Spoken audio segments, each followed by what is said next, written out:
Hey guys, welcome back to my channel. Hope you all are fine. So today we are going to learn about royalty account. So without wasting our time, let's get started. So there are some terms that use in royalty accounts. The terms are landlord, lessee and royalty. ये जो three terms होते हैं, they are mainly used in royalty account. So first is landlord, दूसरा होता है lessee और एक और word होता है जिसको कहते हैं lesser और royalty. टाइप्स ऑफ रॉयल्टीज कौन कौन सी रॉयल्टीज होती हैं? एक माइनिंग रॉयल्टी होती है, एक पेटेंट रॉयल्टी होती है, एक कॉपीराइट रॉयल्टी होती है. Okay, so guys, royalty account actually में होता क्या है? Royalty is the amount payable for utilising the benefits of certain right vested in some other person. Some people certain special rights over certain things. Royalty में actually क्या होता है कि जैसे हमारे कुछ वो अमाउंट जो कि हम दे रहे हैं, अपने कुछ राइट्स जब हम किसी को यूज़ करने को देते हैं और उसके एक्सचेंज में जो हमें अमाउंट पेबल होती है, जो अमाउंट हमें मिलती है, so that's called royalty. For example, ये एग्जांपल बहुत जैसे कि फेमस है रॉयल्टी अकाउंट जब भी पढ़ते हैं. तो जैसे मैं एक ऑथर हूँ और मैंने क्या किया है कि एक बुक राइट की है. ठीक है, मैं ऑथर हूँ तभी तो मैंने बुक राइट की है. तो मैंने क्या किया, उसे पब्लिश करने को दिया. किसी भी जैसे बी कोई पर्सन है, मैंने उसको पब्लिश करने को दिया. सो मैंने उसे पब्लिश करने को दिया तो मैंने क्या दिया, एक तरह से उसको राइट दिया as a publish to my books. तो वो क्या है, वो मैंने एक राइट दिया उसको. तो उसके एक्सचेंज में जो वो अमाउंट मुझे पे करेगा, ठीक है, दैट्स कॉल्ड रॉयल्टी. तो the royalty is amount payable for utilising the benefits of certain right. वो अमाउंट जो हमें मिलती है जब हम कोई सर्टेन राइट, कोई भी राइट का बेनिफिट या कोई भी राइट हम यूज़ करते हैं किसी की, और उस पर जो अमाउंट पेबल होती है, that's called royalty. Some people certain special rights over certain thing. या ये कह ले कि कोई सर्टेन किसी भी मटेरियल पे या किसी भी एसेट पे आपका राइट होना, कोई स्पेशल राइट होना, ठीक है, उस पर आपको जो अमाउंट पेबल होती है, that's called royalty account. For example, landlord possesses right over mine in his hand in his land. जैसे कि एक लैंडलॉर्ड है, उसकी जो राइट है वो किस पे होगा, उसके लैंड पे होगा. जैसे कोई भी लैंडलॉर्ड का ओनर है, तो भाई उसकी जो राइट होगी वो किस पे होगी, उसका जो हक होगा वो उसकी ज़मीन पे होगा. Like that the author of book possesses right over his book. वैसे ही एक ऑथर है, तो ऑथर की जो बुक है, वो जो ऑथर है उसकी जो बुक लिखी है उसने, तो उस ऑथर की जो राइट होगी वो किस पे होगी, उसकी बुक्स पे होगा. सो जिसका हक जिस चीज़ पे है, जो जिस चीज़ का ओनर है, उस पे जिसका हक है, ठीक है, the owner of these rights can use the rights themselves और लीज इट टू अदर्स. वो जो ओनर है वो उस राइट को, उस हक को खुद ही इंजॉय कर सकता है या वो किसी और को भी दे सकता है. ठीक है, कुछ टाइम के लिए. जैसे क्या किया कि लैंडलॉर्ड है, उसने अपनी लैंड बेच दी या रेंट पे दे दी, ठीक, तो ये क्या हो गया, तो उसने कुछ पल के लिए अपनी जो राइट है वो किसी और को दे दिया. ठीक है, और वो चाहे तो रेंट से ले सकता है, ये भी तो कर सकता है. तो अभी परमानेंट नहीं दिया ना, रेंट पे दिया है. वैसे ही पब्लिश करने की अथॉरिटी दे दी. तो क्या करता है ओनर कि अपना राइट या तो खुद, अपना जो हक है वो अपनी एसेट्स पे या तो खुद इंजॉय करे, या क्या करता है कि वो किसी और को लिए कुछ दिन के लिए उधार दे देता है. ये याद रखिएगा, परमानेंट बेसिस पे नहीं देता है, लीज पे देता है. दैट मीन्स रेंट पे देता है, कुछ समय के लिए देता है. Upon some lease owners receive consideration for same of which of this royalty. और इसके एक्सचेंज में आपको कंसिडरेशन मिलती है. कंसिडरेशन का मतलब होता है कोई भी चीज़ देने पे उसके एक्सचेंज पे कोई भी चीज़ आपको मिलना. ठीक है, ये कह लीजिए कि उसके एक्सचेंज में आपको पेमेंट मिलती है. तो यहाँ पे क्या करता है कि ओनर या तो उस राइट को या तो खुद एंजॉय करेगा, या क्या करेगा, कुछ दिनों के लीज पे उस एसेट्स को दे देगा. ठीक है, वो लीज यानी परमानेंट बेसिस पे नहीं दिया, लीज पे दिया, दैट मीन्स रेंट पे दिया, कुछ दिनों के लिए दिया. और उसके उस राइट को देने के लिए जितने दिन वो उस राइट को एंजॉय करेगा, उतने दिन हमें वो अमाउंट पे करेगा या उसके एक्सचेंज में कुछ कंसिडरेशन हमें पे करेगा. That's called royalty. Royalty is a periodical sum based upon the sale payable by the lessee to the lessor for utilising the rights of the lessor. ठीक है, रॉयल्टी वो पीरियोडिकल सम होता है या वो पीरियोडिक टाइम पीरियड होता है जब कोई भी अपना जो भी कोई भी आउटपुट जो होता है वो सेल की जाती है. ठीक है, by the lessee to lessor. ठीक है, जो लेसी करता है लेसर को, for having utilise the rights to the of the lessor, कि लेसर जो है वो अपनी जो लेसर है उसकी राइट्स यूटिलाइज कर ले. ठीक है, जो लेसी होता है वो लेसर को देता है कि वो कुछ दिनों के लिए उनकी जो एसेट्स है उसको यूटिलाइज कर ले. अब देखिए, जो लेसी कौन होता है, lessee the person who makes the payment to the owner of the asset. Lessee वो होता है जो कि पेमेंट देता है. ठीक है, ये कह लीजिए जैसे मेरे पास मशीन है एंड कोई बी पर्सन है उसको परचेज करना चाहता है, तो मैं यहाँ पे दे रही हूँ और बी पर्सन उसको परचेज कर रहा है, तो बी पर्सन क्या हुआ, लेसी हुआ, क्योंकि जब मैं उसको मशीनरी दूंगी तो उसके एक्सचेंज में मुझे पेमेंट देगा। ठीक है, तो जो पेमेंट देता है ओनर को वो लेसी हो गया, और जो पेमेंट लेता है, ठीक है, उस एसेट्स के बदले में, या क्या कह लो, जो एसेट्स देता है वो लेसर हो गया। मिनिमम रेंट और डेड रेंट, फिक्स रेंट क्या होता है? देखिए, royalty agreements are usually associated with a clause that if the lessee must pay a minimum amount irrespective of the volume of output or sales for a particular period, such minimum amount is minimum rent or dead rent or fixed rent. Royalty agreement एक sign होता है, ठीक है, जब royalty account बनाया जाता है या रॉयल्टी पे काम किया जाता है तो रॉयल्टी एग्रीमेंट एक साइन होता है जिसमें लस्सी जो होता है वो एक क्लॉज लेके आता है या एक पॉइंट अपनी तरफ से रखता है, ठीक है, कि लेसी मस्ट पे, कि लेसी उतनी कम से कम उतनी अमाउंट पे करेगा जितने में जैसे कि must pay the minimum amount irrespective the volume of output और sales in a particular period. कम से कम उतनी अमाउंट वो ज़रूर पे करेगा जितने में वो एसेट बेची है, ठीक है।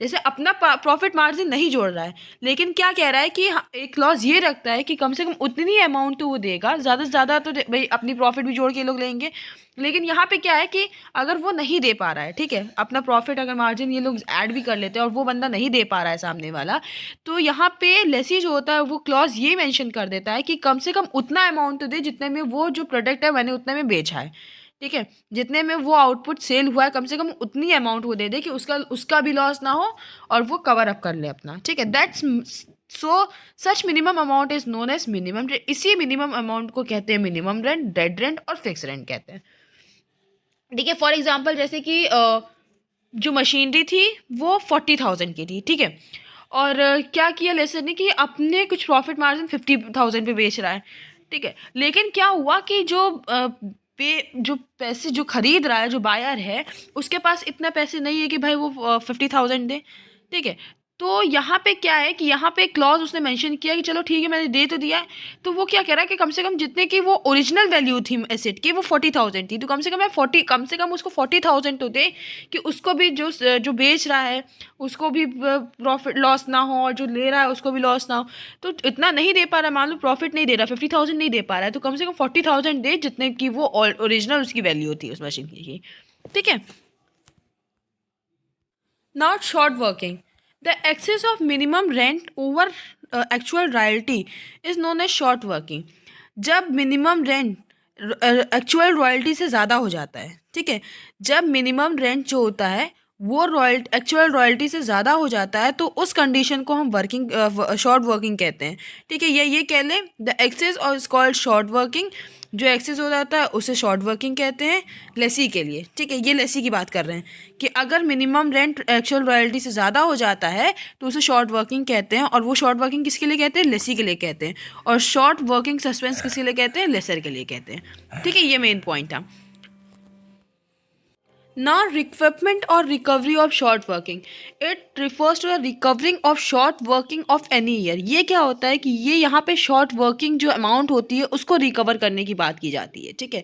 फॉर द सरप्लस रॉयल्टी, जो रॉयल्टी एक्सेसिव में हो गई है उसे सक्सीडिंग ईयर्स या आगे जा करके हम उससे कवर अप कर ले, that's called recoupment of short working, ठीक है। यहाँ पे क्या करते हैं कि शॉर्ट वर्किंग की रिकवरी करते हैं, ठीक है, किसी भी पर्टिकुलर पीरियड ऑफ टाइम के लिए, और उसकी जो सरप्लस दिखाता है जो रॉयल्टी में जो एक्सेसिव आ जाता है रॉयल्टी में उसे आगे जा करके रिकवर कर ले, कवर अप कर ले, ठीक है, उसे बैलेंस कर ले कि अभी मान लो कम है या अभी मान लो ज़्यादा है, आगे जा करके उसी ज़्यादा को हम एक्सचेंज कर लेंगे। मान लो अभी 40,000 है, ठीक है, और उसकी ओरिजिनल वैल्यू 30,000 थी, ठीक, तो क्या किया यहाँ पे अभी तो 10,000 ज़्यादा दिया है, तो बाद में जा करके जब वो कम पैसे देंगे तो यहाँ पे क्या होगा कि वो एक बैलेंस हो जाएगा, क्योंकि यहाँ पे 10,000 एक्सेसिव में दिया है, तो यहाँ पे क्या करता है किसी भी पर्टिकुलर पीरियड ऑफ टाइम के लिए यहाँ पे रिकवरी कर देता है और जाके सक्सीडिंग ईयर जो रॉयल्टी की सरप्लस है उसे रिकवर कर लेता है। इसे कहते हैं रिकूपमेंट। रिकूपमेंट मतलब होता है रिकूप कर लेना, दैट मीन्स रिकवर कर लेना, ठीक है, रिकवरमेंट, और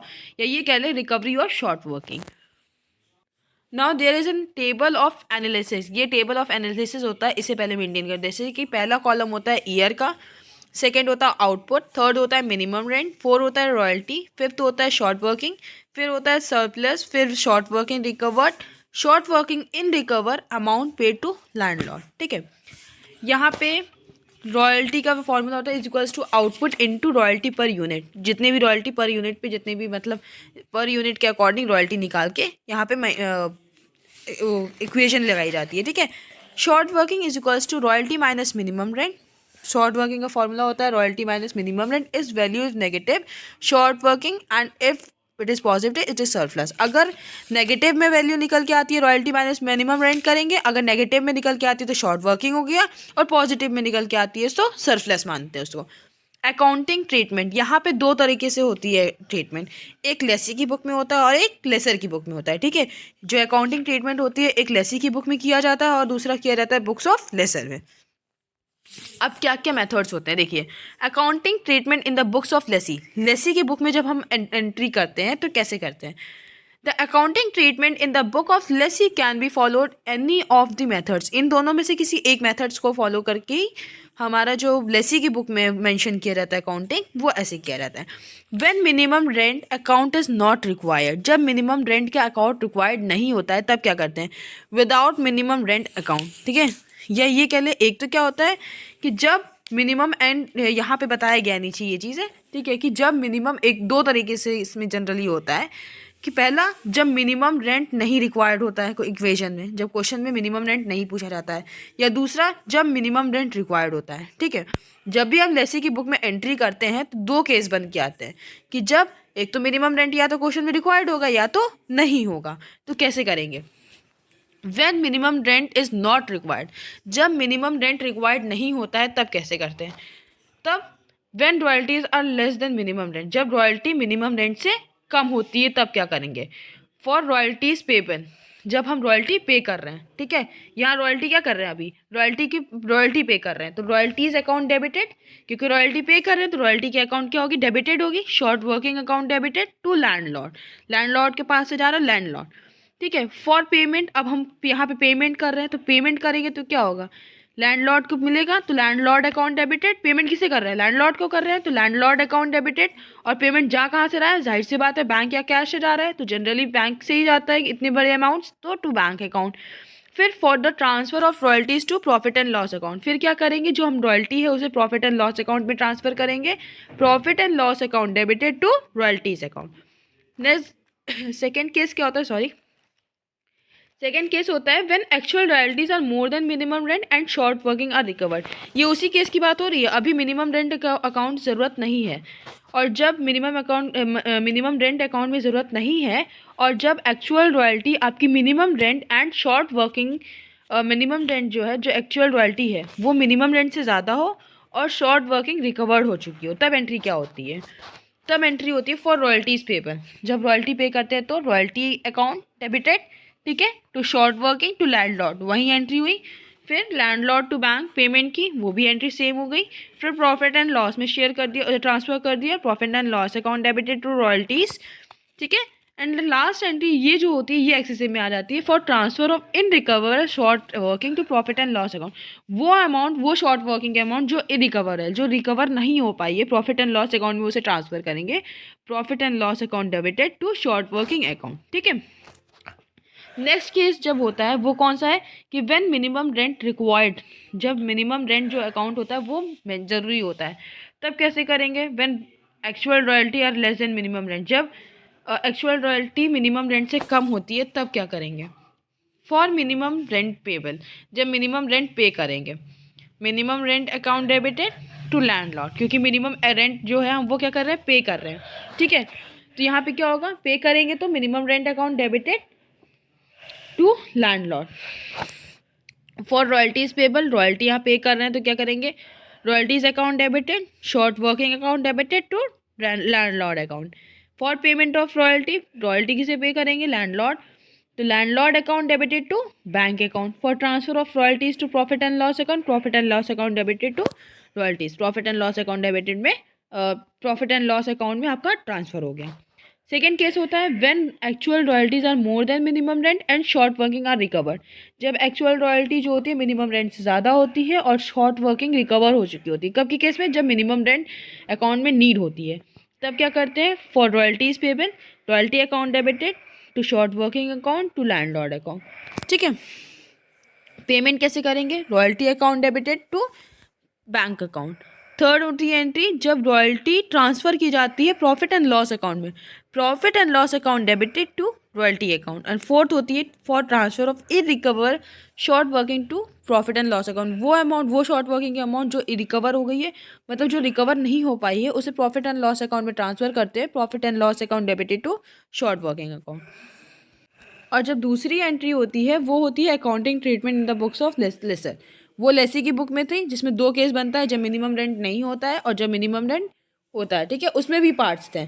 और इसमें क्या है कि ये दूसरा है जब लेसर की बुक में एंट्री करते हैं। तो when actual royalty are less than minimum rent, जब एक्चुअल रॉयल्टी मिनिमम रेंट से कम होती है, ठीक है। तो व्हेन रॉयल्टी इज ड्यू, जब रॉयल्टी ड्यू होती है तो कैसे करेंगे, lessee account debited. So books lessor की बुक में कैसे करेंगे, when actual royalty are less than minimum rent, जो एक्चुअल रॉयल्टी वो मिनिमम रेंट से कम होता है, जब रॉयल्टी ड्यू होती है तो क्या करते हैं, लेसी अकाउंट डेबिटेड, ठीक है, लेसी की अकाउंट जो होती है वो डेबिटेड होती है to short working suspense account, क्योंकि यहाँ पे शॉर्ट वर्किंग सस्पेंस अकाउंट जैसे कि हमने पीछे थ्योरेटिकल पार्ट में पढ़ा था कि यहाँ पे लेसी के लिए जो लेसर के लिए जो होता है ये क्या होता है, शॉर्ट वर्किंग सस्पेंस होता है। तो short working suspense account to royalty receivable account, क्योंकि यहाँ पे रॉयल्टी ड्यू है तो रिसीव भी हो रही है, ठीक है। तो to royalty receivable account for जब रॉयल्टी रिसीव हो गई हो तो बैंक अकाउंट, जब रॉयल्टी रिसीव हो गई तो जाहिर सी बात है पैसा जाएगा बैंक में, तो बैंक अकाउंट डेबिटेड टू किसके पास से जाएगा, टू लेसीज अकाउंट, ठीक है। व्हेन रॉयल्टी इज ट्रांसफर, और जब रॉयल्टी ट्रांसफर हो गई तो रॉयल्टी रिसीवेबल अकाउंट डेबिटेड, ठीक है, to profit and loss account, कहाँ प्रॉफिट कहाँ जा रहा है, कहाँ ट्रांसफर कर रहे हैं, प्रॉफिट एंड लॉस अकाउंट में। फिर सेकंड केस आता है when actual royalty are more than minimum rent, जब एक्चुअल रॉयल्टी आपकी मिनिमम रेंट से ज़्यादा हो और शॉर्ट वर्किंग रिकवर्ड हो चुकी हो, तब एंट्री बनती है व्हेन रॉयल्टी इज ड्यू, जब रॉयल्टी ड्यू होती है तो lessee's account debited to short working suspense account to नहीं, यहाँ पे आपका क्या होता है कि लेसी जो अकाउंट होता है वो डेबिटेड होता है, शॉर्ट वर्किंग सस्पेंस अकाउंट भी डेबिटेड होगा, ठीक है, टू रॉयल्टी रिसीवेबल अकाउंट। फिर व्हेन रॉयल्टी इज रिसीव, जब रॉयल्टी रिसीव हो जाती है तो रिसीव होगा तो जाहिर सी बात है बैंक में जाएगा, ठीक है। तो बैंक अकाउंट डेबिट, इसलिए बैंक डेबिट हो रहा है और उसके बाद लेसीज के पास से जा रहा है तो टू लेसी जो होता है वो क्रेडिट हो रहा है टू लेसीज अकाउंट।